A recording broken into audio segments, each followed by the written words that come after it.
Hello, welcome into the PHNX Cardinals postgame show. I'm Johnny Venerable. He's the playmaker, former Arizona Cardinal wide receiver Brittan Golden. We're going to be joined by Bo Brock live from State Farm Stadium to assess, Brittan, a really tough loss. Cardinals lose 34-20 at the hands of the Cincinnati Bengals. And what do we say all week?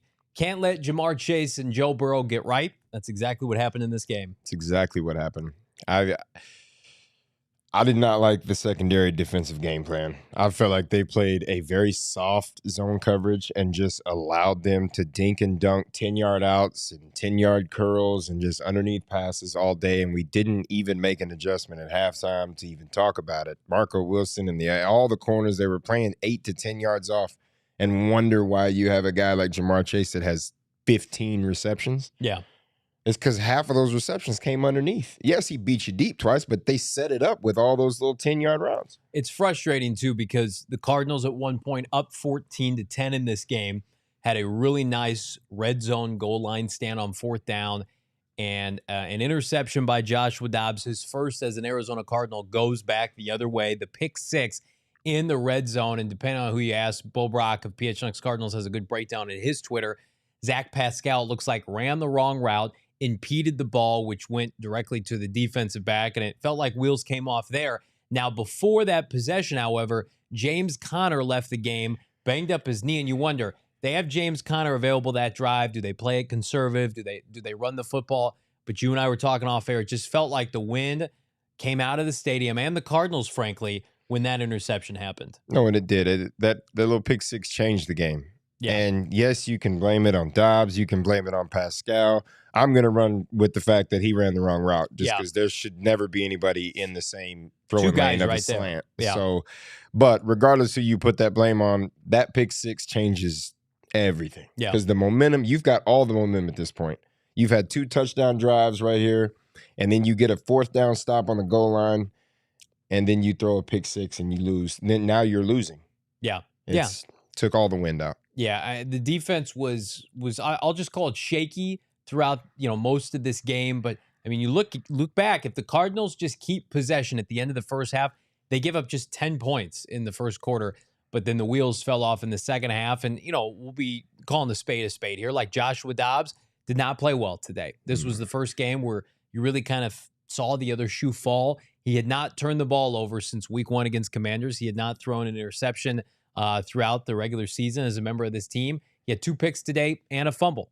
So credit Lou Anarumo and that Bengals defense. I mean, I don't want to say that they wanted it more. I just feel like today the Cardinals got a Bengals team that was more desperate for a win, that were healthier than they've been. Joe Burrow looked good today, and they made a priority to say, we are not going to lose to the Cardinals with Jamar Chase having, 4 for 40.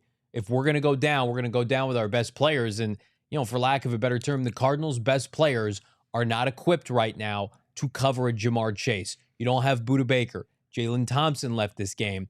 Marco Wilson right now has been a sieve in the secondary. He's been atrocious this year. And so, credit the Bengals. They came in and said, we got to have this game. We're going to lean on our star players to do it. And they did. I mean, Jamar Chase had 18 targets today, 15 receptions, 190 yards, and 3 touchdowns.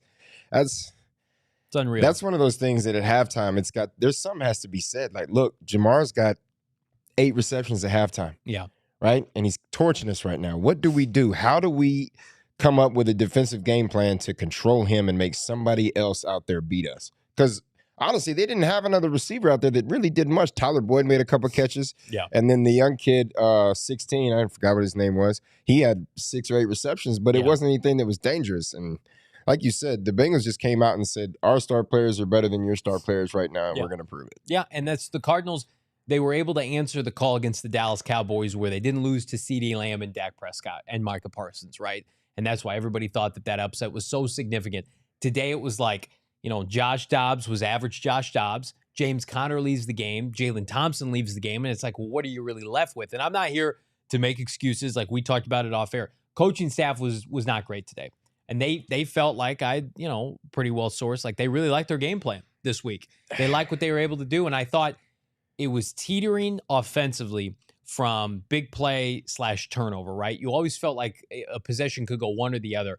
Defensively, though, it really felt like the wheels fell off when Jalen Thompson left this game at the end of the first half. Because again, even after the pick six, they get a 3-and-out, or they get a punt by Cincinnati to keep it 17-14.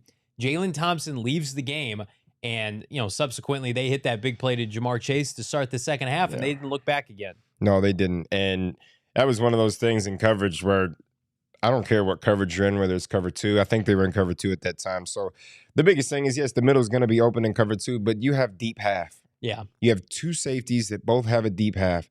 At no point should you be getting beat deep at safety in that point. You should be able to see that. Somebody's just eyes are in the wrong position. You're not paying attention to what's going on.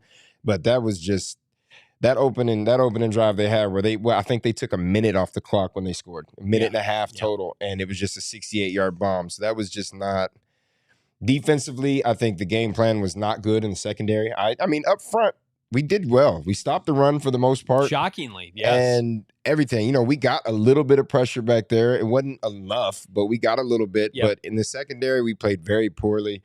It was not good. There was too much cushion the entire time.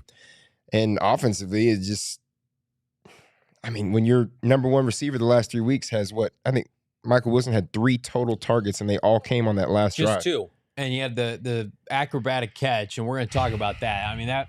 We love to give Drew Petzing love on the show. Call a spade here. Michael Wilson, 1 target until like you said it, 57 minutes left in the game. That's inexcusable. Like Michael Wilson has been a borderline dominant player. What he did to San Francisco last week, just really bizarre. Because and we'll hear more from Gannon, from Bo Brock here in a little bit, but no Keitrell Clark to begin the game. That's weird. And then no Michael Wilson until late. I don't know if they just said, when Cincinnati's a veteran team, we want to go with some of our older players. There is no scenario, I'm sorry, right now that I want to see, Antonio Hamilton or Marco Wilson over Keitrell Clark. I don't want to see Zach Pascal over Michael Wilson. So interested to see, what the rationale is there. But you mentioned the front seven. They were pretty solid. 25 for 81, Joe Mixon was relatively average. And again, they had that goal line stand, and they had 3 sacks. You probably take that before the game, but it was everything that Joe Burrow and Jamar Chase did basically single-handedly in the pass game. And, I'll be frank, it never really felt like Joe Burrow was uncomfortable this game. And he had been uncomfortable the entire season thus far. This is a team, they scored almost as many points as they had on the entire season. They had 49 points coming into this game, did Cincinnati. They got 34 today. Probably could have had more. It's a problem right now, BG, when you consider how easy this defense has made it for Brock Purdy and now subsequently Joe Burrow. I have a concern now. I got text during the game we need to pick some people up. It feels like this is the team right now, for better or worse, defensively. This for better or worse, unless you can find a way to make some outrageous trade right now.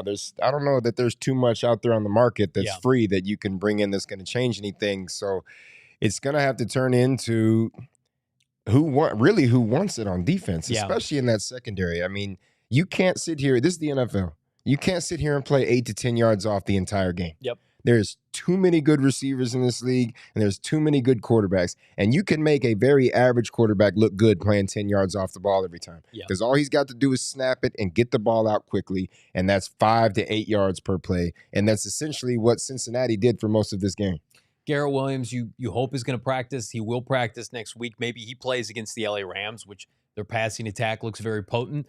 Jalen Thompson, hopefully his injury is not severe, although it's a hamstring. And Budda Baker teased before the game day it wouldn't be too much longer. So they have reinforcements. They just may not be imminent reinforcements. One player that aided this team today, I thought played pretty well, all things considered, and then was a key pickup at the beginning of the year, friend of the program. It's Kayvon Wallace, who is our PHNX Cardinals player of the game. Kayvon had The lone turnover forced by the Arizona Cardinals today, 3 to compared to the 1. It came from Kayvon Wallace on the interception of Joe Burrow. Also had 10 tackles, had a tackle for loss. 22's been a nice player, and he was really good with Jalen Thompson. But, I mean, he can't cover 4 wide receivers at one time. And when the Cardinals are a liability outside of Kayvon Wallace at cornerback, it makes things look way worse than they actually are. So I'll give Kayvon Wallace all the flowers today. I thought he played pretty well. He did play well. I mean, anytime he's flying around out there and he's making plays, and he made a couple. That big tackle for loss on the goal line, it wasn't the goal line stand one, but it was another one of those where he just flew back there and he made a tackle on the backfield, which helps. Since you got to have more guys on defense that play like that. Yeah. That have a little fire in their gut. They got some enthusiasm to them. They're ready to get in there and hit. They want to make plays. So defensively, like we've said this entire show, I just didn't see the fight, especially out of the secondary today.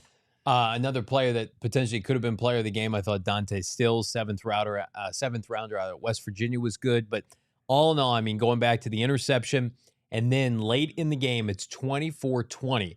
Into the fourth quarter, the Arizona Cardinals have that nice end around with Rondale Moore, faked it for the long gain. They're inside the red zone. They face a 4th and 1, maybe 1.5.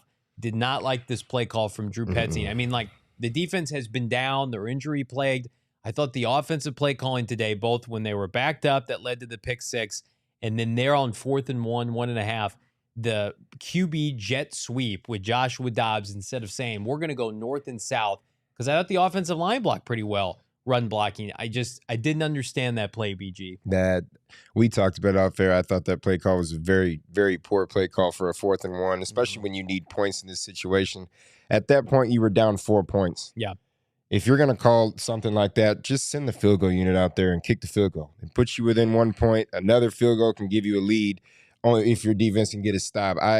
If you're going to go for the 4th down, 4th and 1 right there, I mean, give it to your running back if you want to hand it off. But don't put it in a situation where you're in the gun and then you try to run quarterback sweep.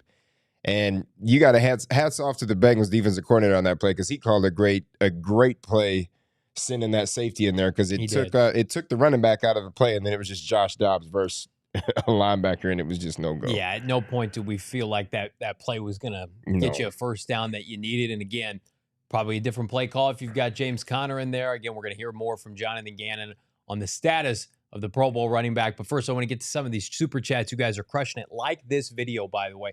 Subscribe to PHNX Sports. It's Cardinal Therapy here on the Postgame show. Alex, $4.99 super chat. I don't mind losing this season, but losing like that hurts. We were in this game, had chances to take the lead, but shut down after that failed 4th. This really felt like, Alex, you and I were talking about it, the first kind of misplayed game this season. Commanders notwithstanding offensively, they were just trying to make do. Josh Dobbs had been there about a week and a half. Today in week 5 felt like the first time where the Cardinals made mistakes in accompanied to a talent deficiency. Like last week against San Francisco, talent deficiency didn't make mistakes, right? This week you felt like even with the talent deficiencies, they could win this game, but you turn the ball over 3 times, you make critical errors, you drop passes, you can't pick up 4th downs, you're going to get blown out. For sure. Anytime you're doing that, when your turnovers kill everything. Yeah. Turnovers can be the difference in any game. But 3 turnovers, like you said, drop balls, offensive line struggles. DJ did not have a great game at left tackle today. Terrible. He let 91 Hendrickson just had a field day back there in the backfield. And small things like that ruin a game. And like you said, this is a game that everybody felt the Cardinals should have won. And the Cardinals came out and looked like the team the Cardinals were predicted to be before the season. Right. Josh Dobbs looked like a backup today. The offensive line did not play amazing. The receivers dropped a few balls. Receivers were in the wrong places. Quarterback play was not up to par. Running game went down south as soon as James Conner left. So today was just, like you said, it was the first day the Cardinals looked like they didn't belong on the football field. Yeah, and I know a lot of people put this on Josh Dobbs. He did not play well. But again, I look at who is being paid a premium on this team to produce. Second highest cap hit is DJ Humphries. Now, he might be in the last year of his contract. They pushed all of his guaranteed money from 2024 to 2023 to keep their options open, and he got taken to the woodshed today by Cincinnati's defensive line. Multiple sacks allowed, consistent hurries, was not good. Like, Paris Johnson Jr., 6th overall pick, we never hear his name during games. It's fantastic. DJ Humphries is making like $13 million this year. Granted, he's over 30 years old. Was not good. Like, you got to help your quarterback. When Josh Dobbs is struggling and he needs more time to throw, you cannot be getting worked off the edge. Hendrickson's a really nice pass rusher. He's a good player. But I mean, like, that today, that was disappointing from DJ Humphries. Now, on the flip side, what I will say is, I thought the Cardinals receivers played well. Hollywood Brown was very good. Rondell Moore. Zach Ertz had a touchdown. I mean, like, there were plays to be made, but this is the first time thus far this season where you felt like Josh Dobbs was overwhelmed. Like, Lou Anarumo and that Cincinnati defense overwhelmed him to the point where missing errant throws, forcing throws that shouldn't be there, not taking the easy check down.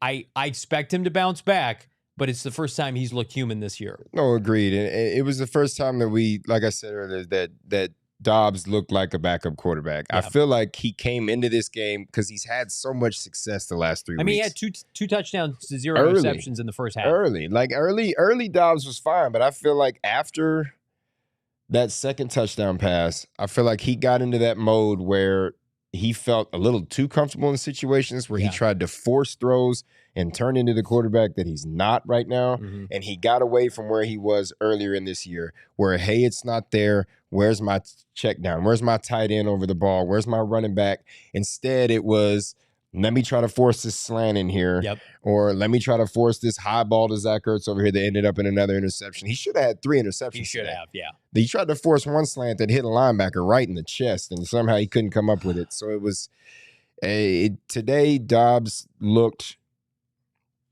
like a backup. Yeah. Bad, for however you want to say it. Yeah, and again, like, they got to get into the film room and just say, hey, Josh, we got to get back to playing within the confines of the offense. And I don't think it's a scenario. He's a humble kid of, like, reading his press clippings. But it does make you look like, we talked about this all week, BG, like, this team is not talented enough to overcome turnovers. Not this season. Not yet. How they win games this year is how they've been playing. Competitive football, winning the turnover battle, and being in it till, the final seconds of the fourth quarter. Let the chips fall where they may with this talent. But again, today was as lopsided of a score you've seen in the fourth quarter with this team, in part because, I mean, the turnovers kept giving Cincinnati short fields, and then the defense was on the field the entire game. So, I mean, no wonder they couldn't stop Jamar Chase and company. I want to get back to these super chats. You guys are crushing it. Little Dreezy, $13.99, friend of the program. Playing 15 yards off receivers makes no fucking sense. I agree with that. We were talking about it here. But here's what I will say. They put 2 defensive backs on Jamar Chase. That last touchdown he had, it didn't matter. Yeah. Like, the 2 defensive backs that are probably backups on most teams were trying to cover Jamar Chase, a top 3 to 5 receiver in the NFL, and it was an embarrassment. Well, I think it was Kayvon was underneath on that one, but it was to the fact where he just looked back to try to find where Jamar Chase was. But, yeah, I mean, he wasn't the only one. He wasn't the main one covering. He was just in the middle of the field. So we did not play well. And I've said this a million times already, but just the defensive backfield. And like Lil Dreezy said, when you're 10 to 15 yards off. Well, talk to me like just the technique there. Like, why even choose to do that? What's the mindset? Like, trying to keep him in front of you? Yeah, ultimately, they're scared to get beat deep.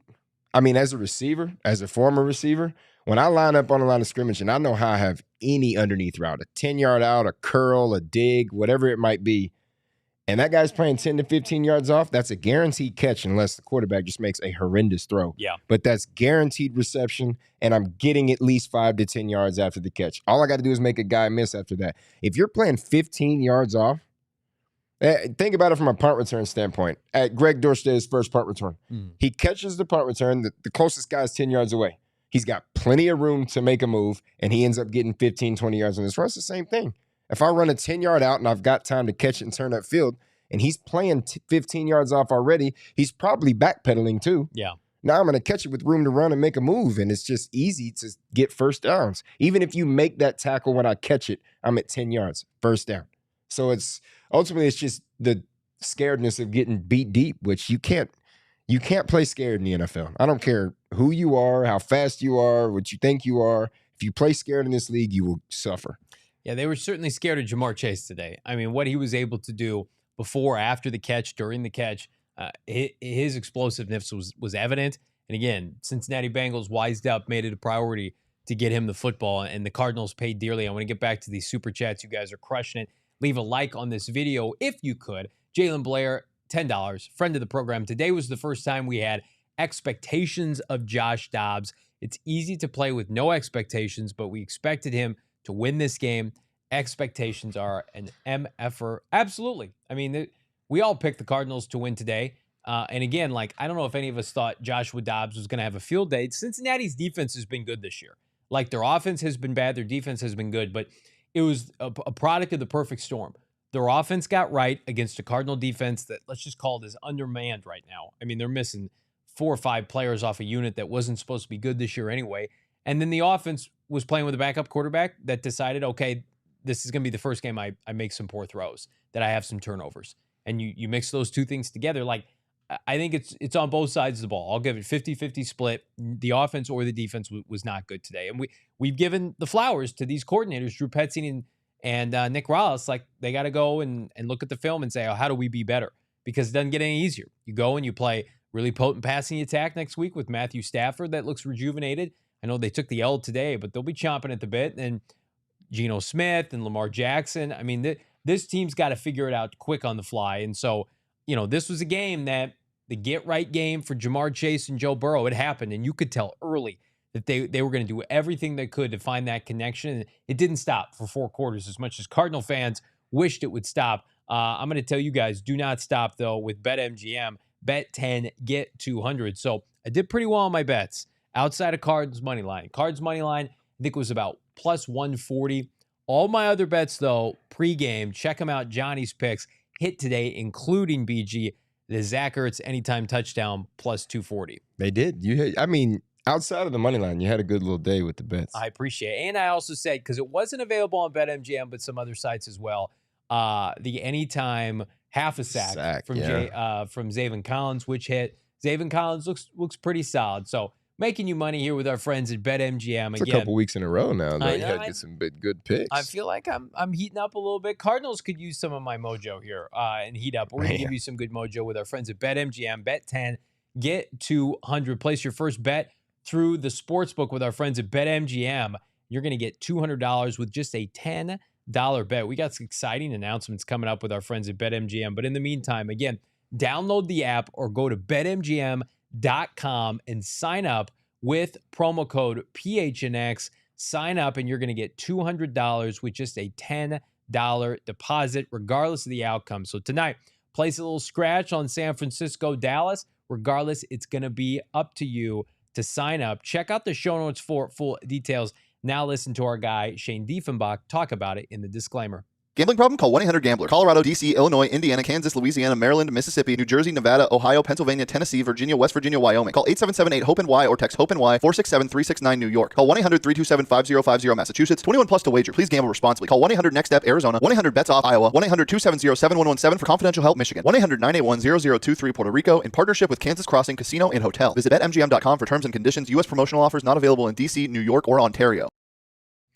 Want to remind everybody, this is the PHNX Cardinals post-game show brought to you by our friends at Four Peaks Brewery. And you can pick up some Four Peaks beverages at our friends at Circle K. I stopped off at Circle K, loaded up over the weekend to pick up some premium beverages. And while I was there, picked up some tasty Circle K snacks that we've got here, right here in the studio. Their brand of snacks, cheaper than the alternative, better than the alternative. And in the meantime, if you want to fill up and save a buck, do it with America's Thirst Stop via their free new membership program. It's going to save you 25 cents per gallon on your first 5 fill-ups. Get every 6 free on the Circle K products, pizza, coffee, ice-cold fountain drinks. And again, got that sweet, sweet Four Peaks beer on tap and ready to go. 6-packs, 12-packs, whatever you want to do. Join the inner circle for free by downloading the Circle K app today.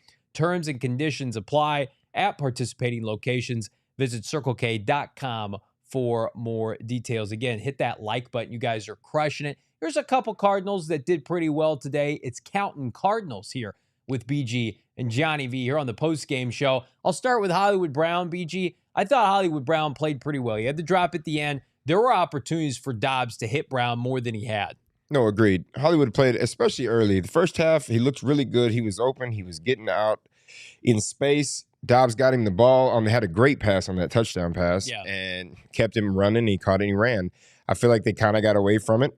He did have a drop there at the end. It would have been negated anyway because there was an offensive holding penalty, but it was a very bad drop nonetheless. But for the first half, I thought Hollywood Brown played really well. Yeah, he had he had 10 targets, just 4 receptions. I think a byproduct of Dobbs' inaccuracy today. Hollywood Brown, though, 4 catches, 61 yards, 15.3 yards per catch. Again, as Kyler Murray gets closer and closer, we're going to talk about this to returning. Anxious to see that deep ball return with K1 and his good friend Hollywood Brown. How about Joshua Dobbs? Listen, he wasn't his best game today. Still had 2 touchdowns, took a couple sacks. I mean, listen, this was a Josh Dobbs. I look like a backup game, as you mentioned, BG. I'm not going to give him, all the grief. I thought the offensive line could have played better. DJ Humphries in particular had some people running the wrong routes that led to the interception for a touchdown. So Josh Dobbs, 2 touchdowns. I expect him to play better, BG, next week. No, I agree too. I feel like this is something that he kind of needed because he was riding a high horse the last 3 weeks. Even with the loss last week, he played tremendous. He played good the week before that. And I think it was inevitable that we would see a drop off. I just didn't feel like it would be such a crazy drop off like it was today. But in the first half, up until that pick, Josh Dobbs, he missed a couple throws, yes, but he was really the same Dobbs we've been used to seeing the last couple of weeks. Like I said just a minute ago, that touchdown pass to Hollywood Brown couldn't have been put in a better place.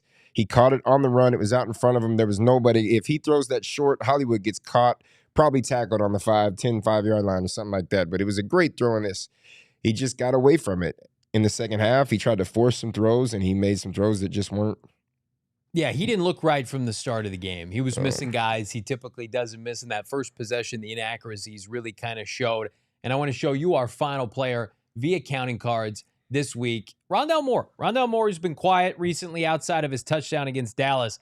Now, only 3 catches for 26 yards in the pass game, BG. But how about 3 carries for 50 yards as a runner, 41-yard. I thought he was going to go, as did you. Had the head fake on the reverse on the subsequent drive that unfortunately, stalled in the red zone. But 16.7 yards per carry. And I think this is who Rondale Moore is now. He's never going to be, Steve Smith, as some people alluded to, coming out of Purdue, but more a gadget-type player in the best possible way, where every time he touches the ball, he's got explosive plays that can come. No, I agree. That the fake reverse, I guess it was a reverse, fake double reverse, whatever you want to call it. He looks good in situations like that. He does. He can move. He's fast. He's quick.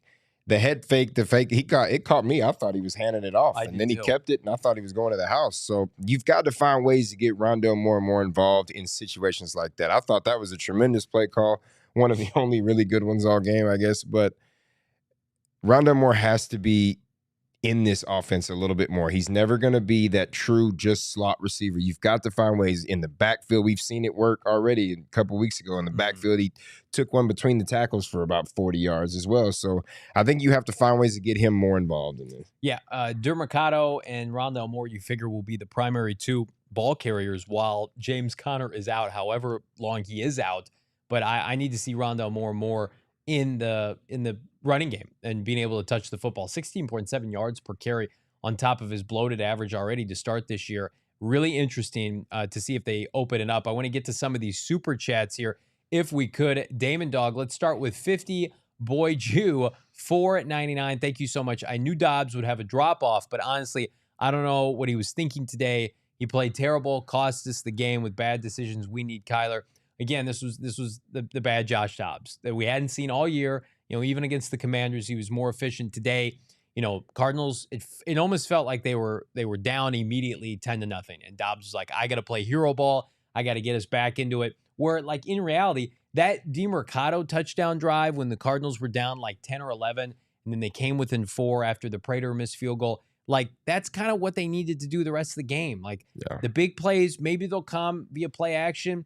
But if you're Josh Dobbs, like, take what the defense is giving you. It's cliche. We hear that all the time, BG. But for somebody like Dobbs in particular, I watched Josh Allen this morning try to rally his team from a deficit in London against the Jags, and we see it from seemingly Patrick Mahomes every week. But, like, Dobbs, for this team to succeed and keep the train on the tracks, like, you got to play within the confines of the offense. Yeah, you do. And it's, like you said, it's just making the plays that you know you can make. Yep.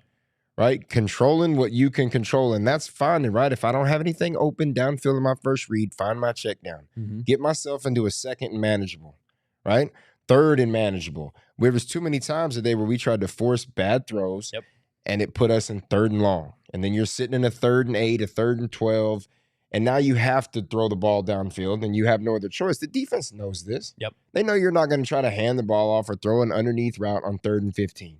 Because you have to get this first down, especially at the end of the game. So, like you said, it's just one of those things where we got away from what worked after that DeMarcado touchdown, and we just started trying to make hero ball. I want to address a comment from Jonathan Gannon. This is from Bo Brock at PHNX Cardinals here on Twitter. Gannon addressing the 4th and short play that was not the conversion by Josh Dobbs. Gannon saying, I thought it was too long for the push play.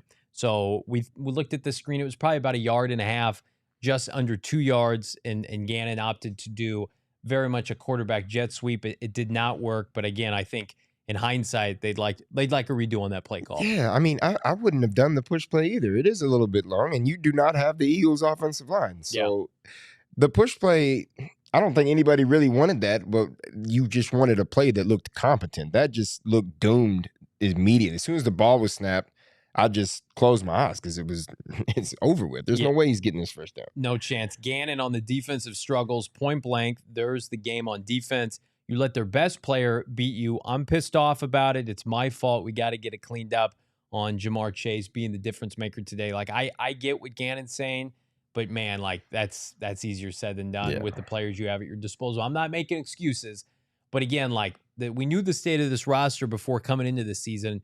Cardinals really haven't added anybody except for our guy, Kayvon Wallace, our player of the game. But then you start losing players like Jalen Thompson and Budda Baker, who did not play this game outside of the second quarter, are your 2 best defensive backs and 2 of your top 10 players on the team. Budda Baker is your best player, and Jalen Thompson is having a career year. I mean, you lose both those guys, and you're trying to fix it on the fly. I mean, like, frankly, this is what it's going to look like against somebody like Ja'Marr Chase. If Ja'Marr Chase and Joe Burrow can't light up a secondary with, frankly, practice squad players and street free agents, and then they don't deserve the money they're making. Yeah, agreed. And it was apparent today who the better group was. Yeah. I mean, when you've got a guy that's got 8-10 receptions at the halftime, there's something that needs to be made where we've got to find a way, walk a safety over. I just didn't understand in the situation where, like I've said it a million times already today, we're playing so far off. Right? We've been getting killed underneath. Walk Marco Wilson up, make him play press, walk a safety over the top. Yep. Do something to shadow it, but you got to start. You got to disrupt Ja'Marr at the line of scrimmage. You can't just let him free run. Right. I mean, it was like 7-on-7 out there at times for this secondary against Ja'Marr Chase. Back to the super chats. We go. We're going to be joined by Bo Brock here in a little bit from State Farm Stadium. AZ fan 1998, $2. Time for K1. We need our franchise quarterback back. I think today is an easy game to say Dobbs not good, K1 good. Let's get him back. I would still caution that in terms of a speedy recovery for K1. I think, it would be great if Kyler Murray is activated tomorrow. He may not be, and then he's going to require multiple weeks of practice. So for people that have soured, rightfully so, after Dobbs' performance today wasn't good, you're going to have to watch, number 3 or number 9, I should say, play a couple more games for this franchise. Now, the good news is that, you saw such a steep drop off from Dobbs today that, if it was a question before and it wasn't, Kyler Murray's going to get, 8 to 10 games this year to really show what he can do for this franchise and hopefully help win you games. Joshua Dobbs does not have a stranglehold on this job where he's Teflon. He's immune to criticism and immune to holding off a franchise quarterback. No, and for that narrative to even be a question, we would have needed to see 303 touchdowns out of Dobbs today. Right. Which is, I thought maybe we were headed toward that. We thought, and the wheels the way it was going up, the way it's been trending the last 3 weeks, you would think in that situation. And I watched it on Twitter. I watched a couple people on Twitter this week go back and forth on one of our tweets out about why you shouldn't play Kyler and why you should keep Dobbs. And then I'm sure a couple of them are very quiet today after their, long explanations. But at this point, you're going to get regardless of when Kyler's ready, you should get 8 to 10 games out of him, and that's what all you need to see is progression. Yep. Can Kyler win us a few games when he comes back and make it look like he's the one that needs to be here? If not, then you can go to the drawing board and see what you have to do off of that. But I think you've got to Cardinals fans have to have hope and looking forward to when Kyler comes back. Absolutely. And like the question is going to get answered. Like people can speculate, like Dan Graziano of ESPN wrote a speculatory argument and article about why the Cardinals may have made up their mind on K1, which I'm told is not true. Gannon is fired up by the way he looks in practice, and he should be. But like Kyler is either going to put you in a position to take a quarterback or not take a quarterback. That's it. Like Drake May, I don't know if you guys watch him over the weekend. I'm not the biggest fan. He was unbelievable. 400 plus. Yeah, against Syracuse. The top 2 picks in the draft are set. Like very rarely can we say that. These 2 guys were elite at the college level last year. They're better this year. They are going first and second overall. The Houston Texans are not having the first or second pick. So if the Arizona Cardinals are picking 1 or 2, they're going to probably take one of those guys. Yeah. But you know who can make a point that they don't? Kyler Murray. When he comes back, Kyler Murray can win you games. Kyler Murray can throw for 300 yards and have multiple touchdowns. And then it's taken care of, right? I don't know if they're going to get talked into Bo Nix or one of these other Pac-12 quarterbacks. I mean, like it's easy to fall in love with a college quarterback playing nobody. And then we see like Bryce Young today getting his ass beat. Like it's a different game. This is the NFL. It's a completely different game especially quarterback-wise. From college to the NFL, it's a whole different scenario. And we've seen it year in and year out from these top 5 quarterbacks that get picked. They come into the NFL and it's no longer, hey, that little zone read bullshit is not going to work. Right. Yeah. Right? That shit ended when Colin Kaepernick was gone. Yeah. And they figured it out his second year actually being the starter. So it's that you're not going to kill people with your legs. Mm-hmm. And if that's what you're forced to do, it's not going to work out because it's only going to last so long. If you can't throw the ball downfield and you can't push it, then they're just going to stack the box.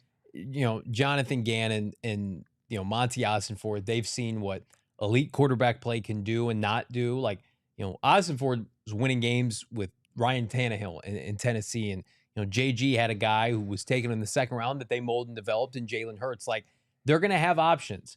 But at the end of the day, it's like, okay, if they're picking first or second, I think it makes things very difficult for them to pass on a quarterback. If they're not, and they don't fall in love with a guy during the draft process, we're going to go into January. They're going to do an end-of-the-year press conference. They got to decide on Kyler Murray's money like quickly, like before free agency. And they're going to let people know what they're doing. Like it's going to be pretty evident if Kyler Murray's the guy or not. And Kyler Murray has every right to put a stamp on it this season. Like, Well, if you got to think, if you're picking 1 or 2, Kyler Murray didn't do what needed to be done. That's the perfect way to put it. Like, again, Houston's not picking first or second. Even though they lost today, and we're rooting for Houston Texans to fail. Like CJ Stroud is legit. Like he's the truth. They're not picking really first or second. Have you seen what their cupcake schedule looks like? It's fucking terrible. Yeah, they might not lose a game. Yeah, like they're probably we can fingers crossed it's a top like 15, 16 pick at this rate. So it's like, okay, well, what do the Cardinals do? Here's what we're gonna do. We're gonna join our guy Bo Brock live from State Farm Stadium. Just had an opportunity to connect with the Arizona Cardinals head coach Jonathan Gannon. And Bo, first and foremost, do you have an update as it pertains to the injured players, James Conner and Jalen Thompson? Both had to leave this game in the second quarter. Yeah, James Conner on that big 35-yard rush at the end of the first half. He thought he maybe twisted his knee on that play. He's going to be evaluated tomorrow. Didn't get any clarity on Jalen Thompson as far as his injury goes. But the Arizona Cardinals obviously down 2 big leaders in the second half without JT or JC. Jonathan Gannon, you had posted this on your Twitter, took the blame for the defense giving up subsequently a career day for Ja'Marr Chase. You watched firsthand at State Farm Stadium. Yeah. Was it more the defense with an undermanned secondary was at fault, or are you putting more blame on an offense that maybe had some sketchy play calls, and then certainly the turnovers from Joshua Dobbs did not help the case? Well, I think as far as Ja'Marr Chase going off nearly 200 yards receiving, 3 touchdowns, it was just a efficiency and talent, right? I mean, as far as in the defensive secondary versus the talent of Ja'Marr Chase, which is otherworldly, and he was able to get back on track. So was Joe Burrow, and that was unfortunate. But, this is a team, Johnny, Brittan, that we know has zero margin for error. So when they start, gift wrapping points for the opposing team, when they can't capitalize, when they start to maybe swing the pendulum in their direction, with the ball down 24-20, there's just no margin for error. So once they start making mistakes,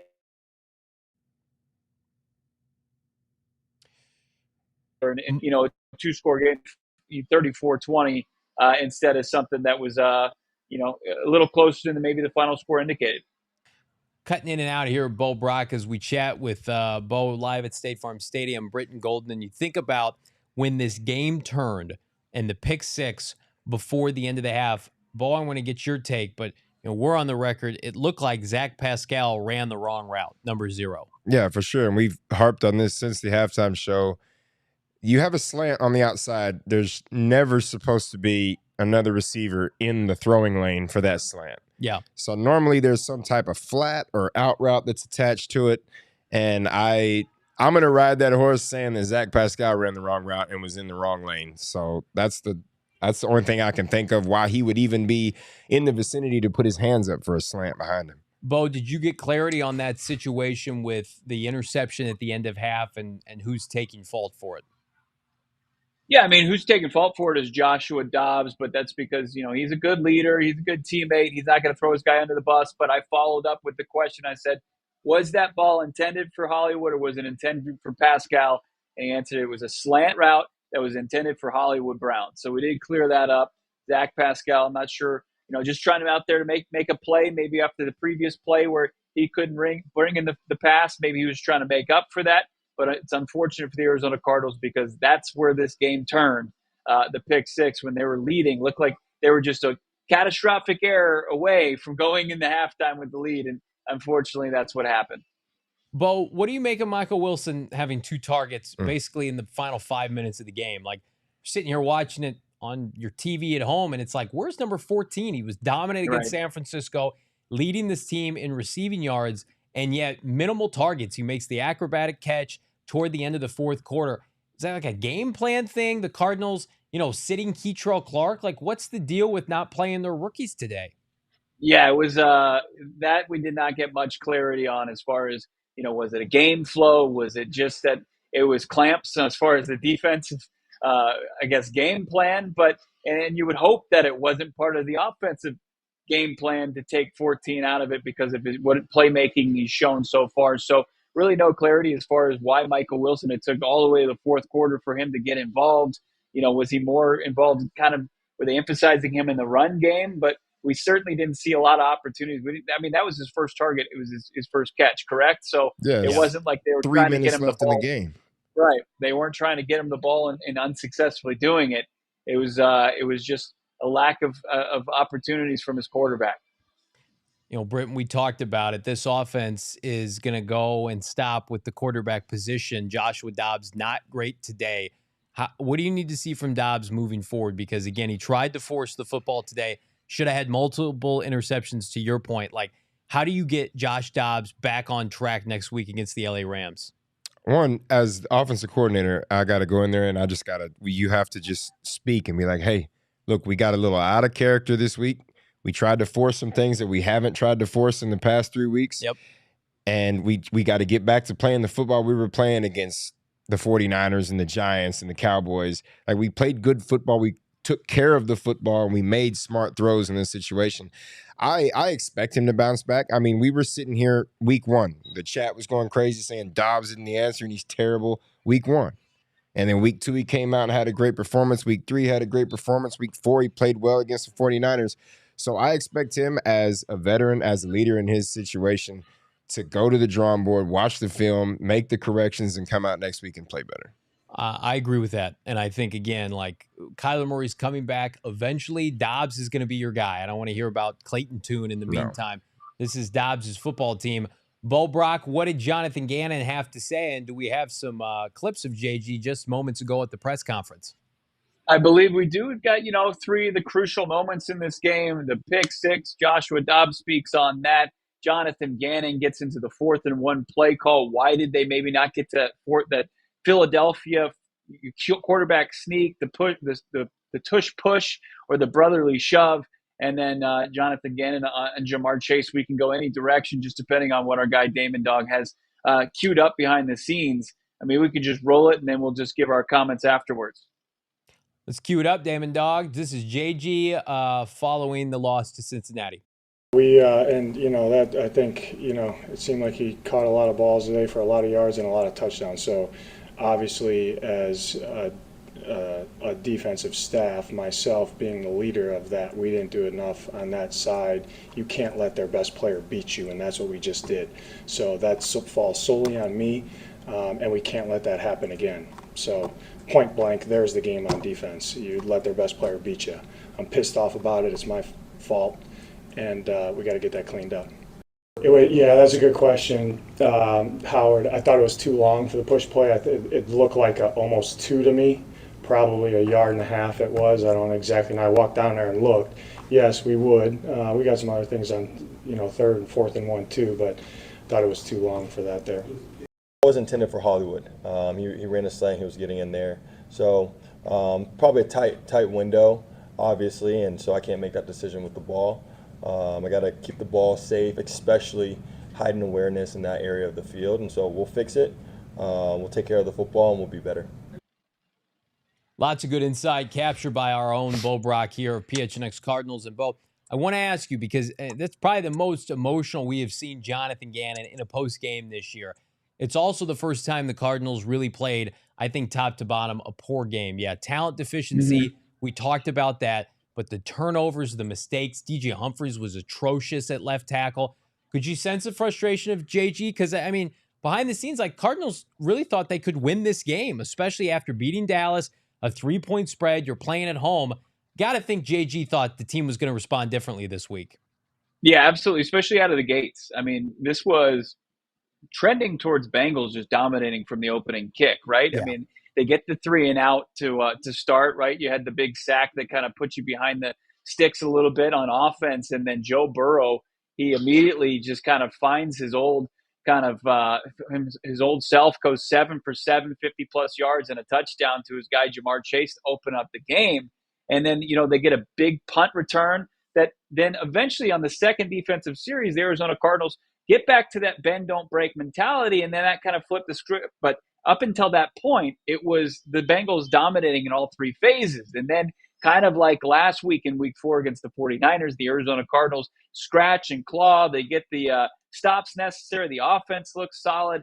And then they shot themselves in the foot before half. And they had a tough time recovering from that. The second half, they get a touchdown. But outside of that, the offense can't get it going. Questionable play calling as far as on 4th and 1, as JG outlined. He thought it was too far. It was more like a yard and a half, maybe 2 yards. So that's too long for that Philly push play. But look, this showed you that this Cardinals team, they have to play a near damn perfect game for it to be tight.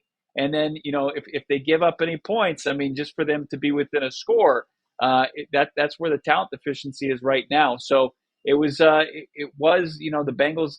We talked about them not wanting to. We didn't want this to be a get right. That's really kind of exactly what it was. We talked about it, Bo, before you jumped on. People asking where the reinforcements defensively. I actually thought the defensive line, Dante Stills played well. Front 7 was okay, had 3 sacks. The secondary and the state of it right now, what more can you tell us? Because, again, both starting safeties out. Keitrell Clark doesn't start for whatever reason. And, man, I don't know what you say. Marco Wilson this year has been absolutely atrocious. I got that wrong. I thought he was going to play his best football for Jonathan Gannon. It's clear through 5 games, number 20 is not a good fit for whatever they're trying to do defensively, because he has gotten cooked left and right for this team. Yeah, unless they make a play, they're not likely going to get off the field. I mean, you saw Kayvon Wallace pick, and that's exactly what the doctor ordered.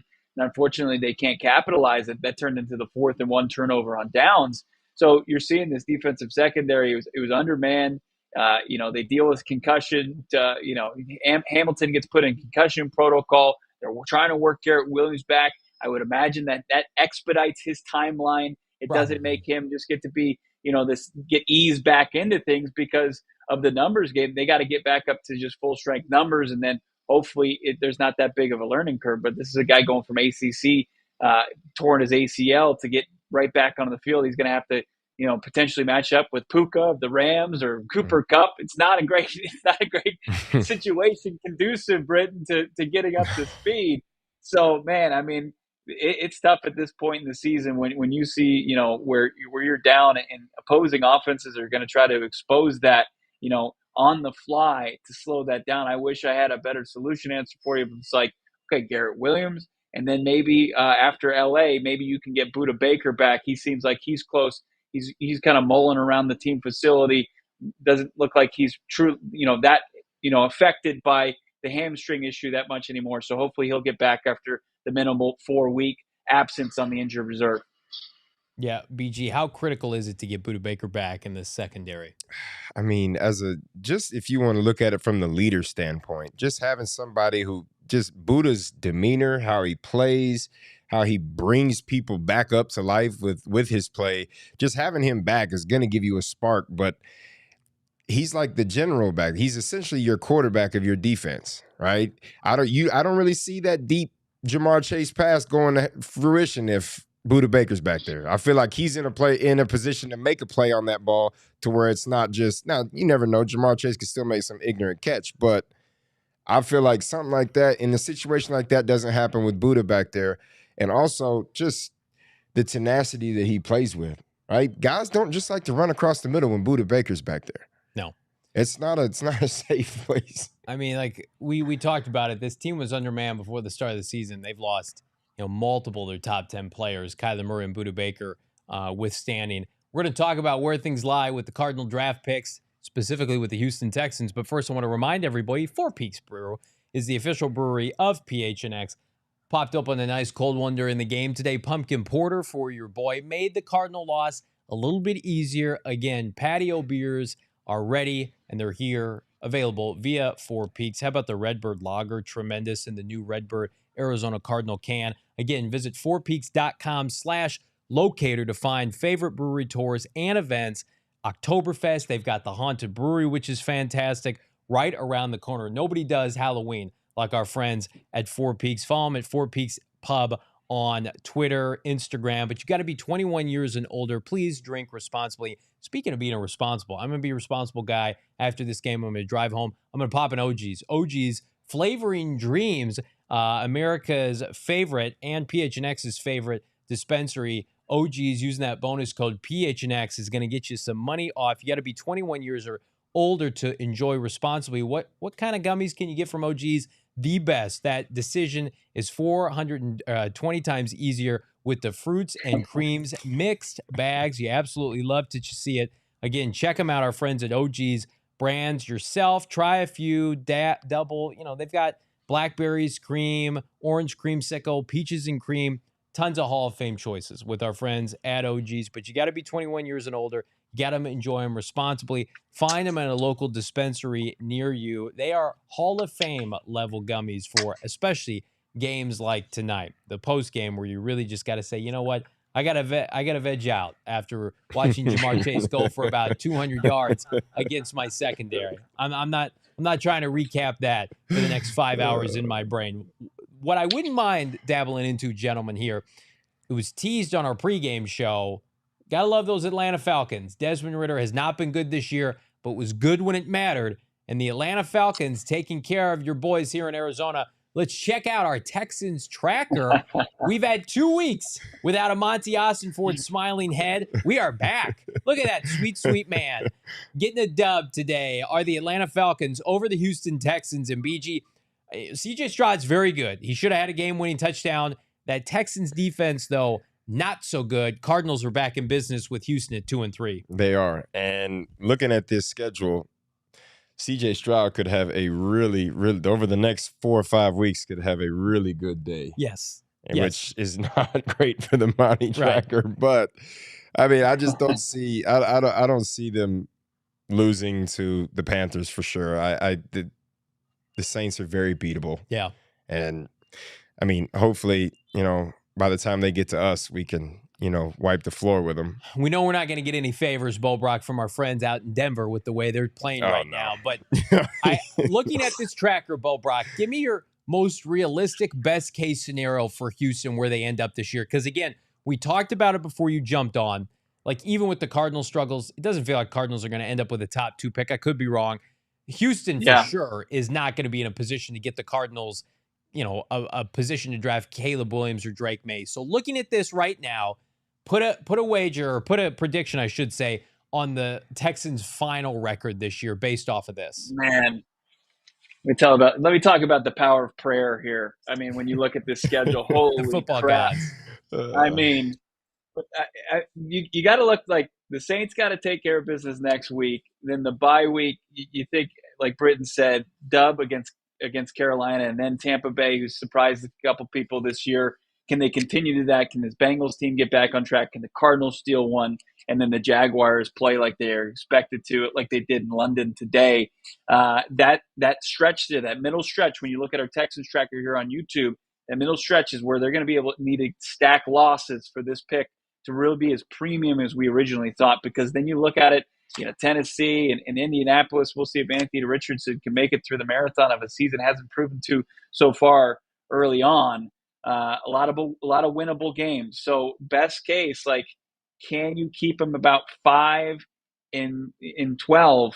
That's about best case, I think, at this point. Don't you think? I mean, and that's being optimistic. I'm looking at that schedule, and I think, they're going to be hovering around like 7 or 8 wins this year. And that's going to be really nice for them and not so nice for the Cardinals. I think at this point, if you're counting your chips at the craps table in Vegas, you're probably looking at between like pick 10 to about 16, I think is where the Houston Texans are going to be picking in that first round. Still going to get a great player if you're the Arizona Cardinals, but the treasure trove of a once top 10 pick, or top 5 pick, I should say, not dead and buried yet, but it does feel like those days are dwindling away. But the Atlanta Falcons helped us out today, Bo Brock. Yeah, can I give some hope to our fan base here and say that, hey, the Texans still found a way to lose a game. They haven't lost little knack. They certainly found a way today they let Desmond Ridder get chunk yards to get themselves in a very favorable spot to kick a 37-yard field goal.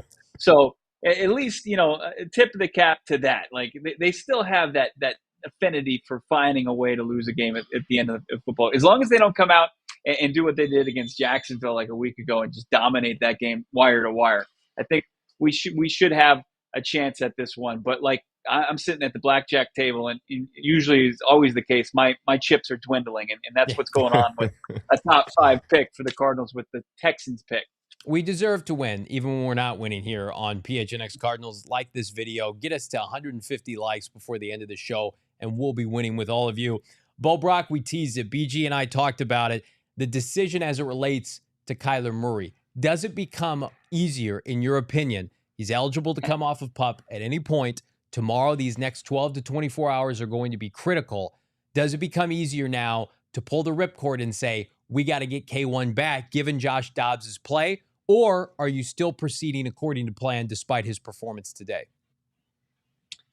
I mean, slam dunk, no hesitation at all. Like, we talked to our guy Baldy, and this is coming off a couple rock solid performances from Dobbs, and not trying to discredit the quarterback and what he's been able to accomplish here, but this pretty much solidifies, like, hey, you see what performances you could get, and even on some of his worst days, Kyler Murray, you're not getting what you saw today against the Cincinnati Bengals from Joshua Dobbs. So I think that the Arizona Cardinals, it remains what Monty Ossenfort said at training camp. We will not hesitate. As soon as he's 100% mentally, 100% physically, he's got to get through these checkpoints. He's got to check out medically, and then he gets back to that football bucket that JG's talked about. And then once he's up to speed as far as what they need offensively and knowing this offense, then I don't think they'll hesitate to deploy him as soon as he's ready.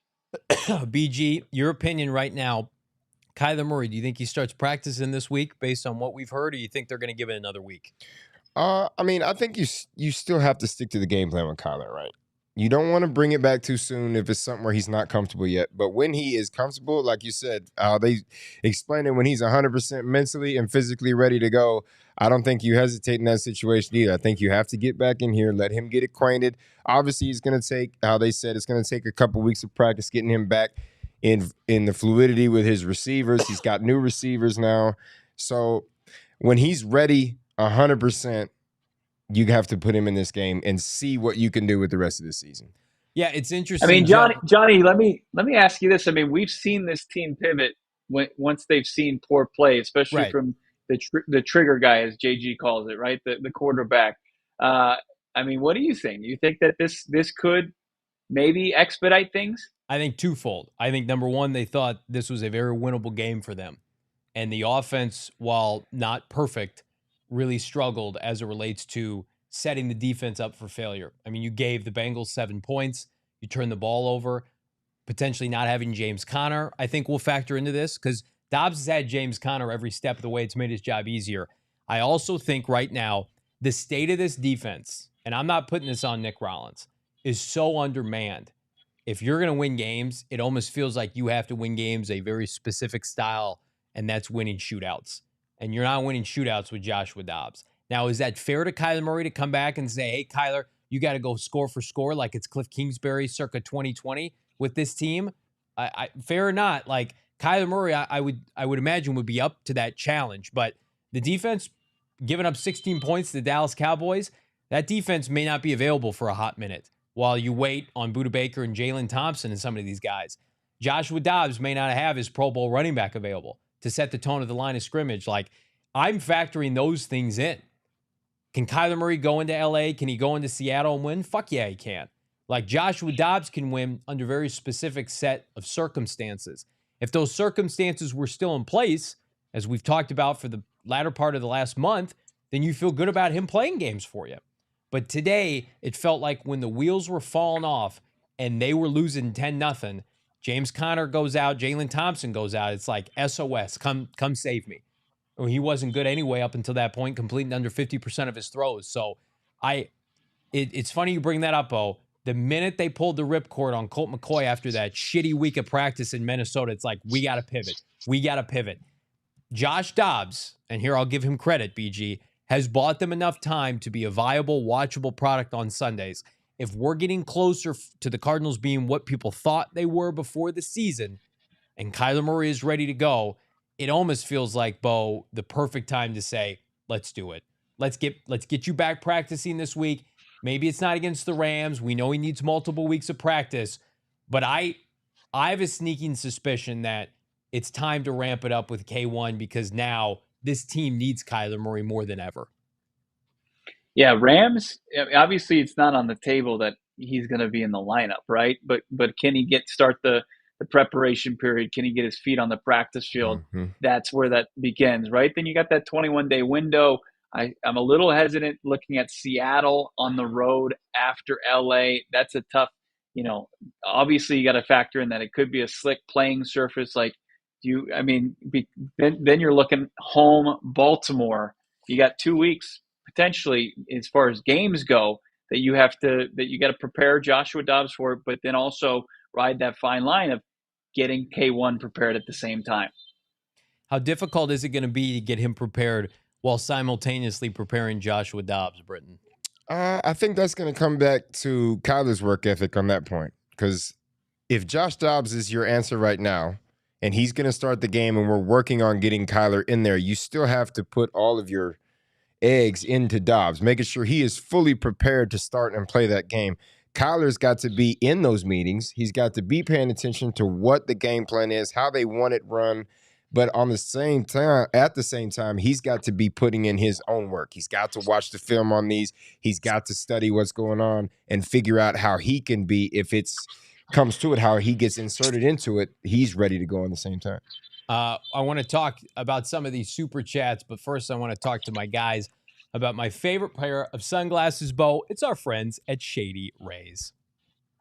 Can't beat Shady Rays. Of course, you can look online. Their full product line, shadyrays.com. Get some premium polarized sunglasses for you and the fam, for you and your friends. You're out there on the golf course. They got the fully polarized, and then they've got maybe they take that polarization down so it doesn't compromise what you're trying to see out there on the links, or maybe you're playing different sports. You're out there on the gridiron. You're out there playing softball or playing baseball as well. You got the sunglasses that you're going to look good in, and they're also going to do the job for you, and you're not going to compromise.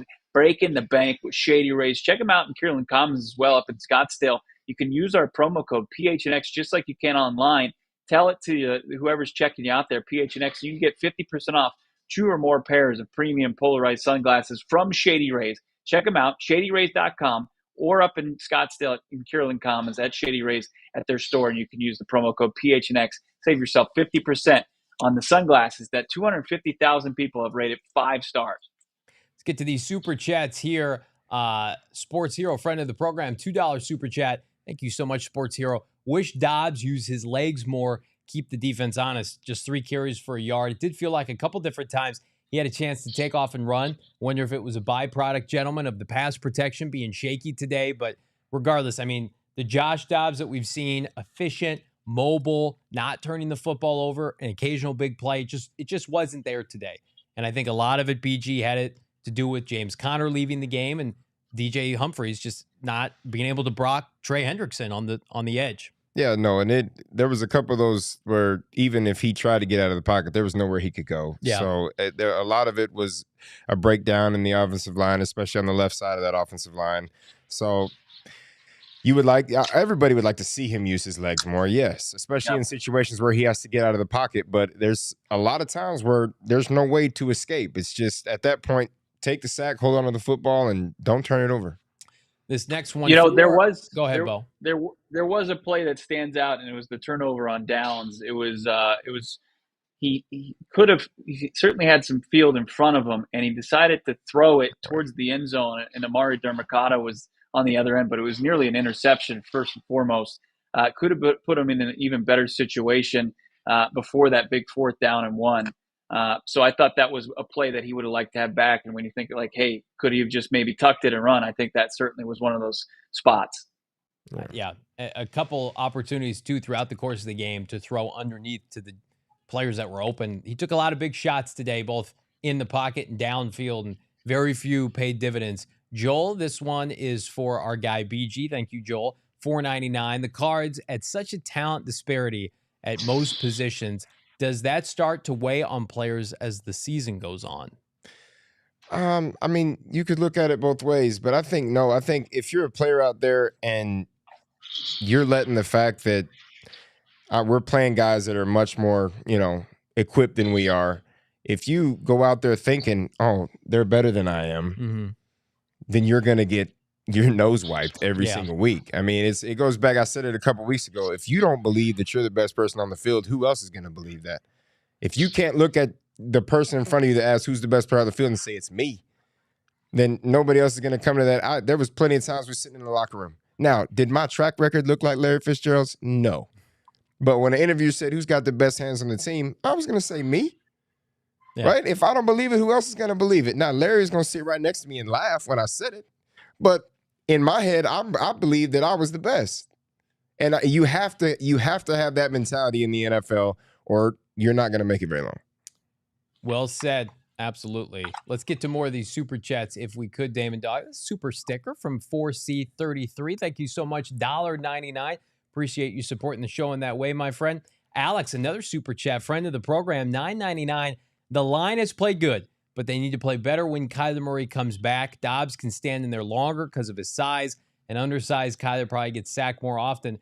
Bo, what's your assessment of the offensive line today? I thought relatively fine. They ran the ball effectively. The right side in particular looked good.